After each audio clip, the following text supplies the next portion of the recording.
Good morning, everybody. It's Tamara here, and I'm just encouraging everybody to take a moment this morning. If you're anywhere in the UK near where I am, there's a beautiful spring morning which has arrived for us today.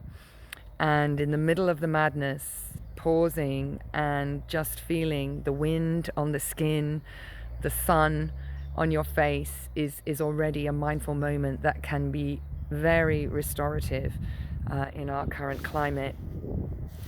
And we've got the weekend now, perhaps, to prepare for what we might need next week.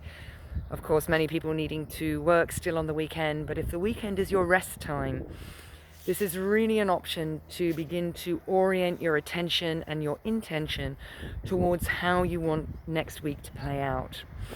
So this might be thinking as a family or a household around how you're going to live together in a confined space.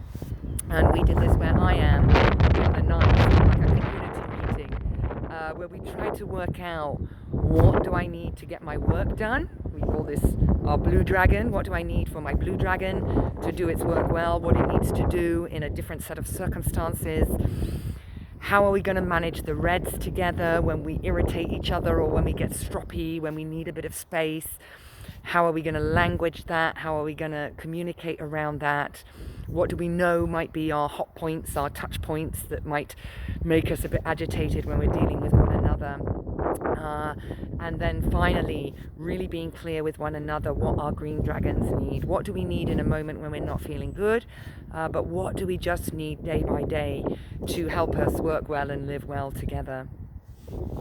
So I might be putting out some videos about this. I'm just giving some general tips. Of course, from psychology and from the mindfulness work, we have a variety of ways that we do this.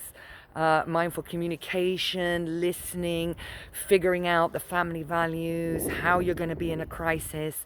There's a number of key questions and reflective exercises that you can do together. And just doing these is already going to help you to grow as an individual, as a being who relates. So I'm really seeing this as a fantastic opportunity to get explicit. And this is number one in my conscious collaboration toolkit. Get explicit. XXX. Let's get explicit. Let's get explicit about what we need. Let's get explicit about how we're going to communicate needs. Let's get explicit about what gets us into the reds and how we're going to manage those moments. But most important, let's get explicit with what really matters. What's really important? What's our bottom line? What's our nice to have? And what do I need rather than what do I want? Ciao, ciao.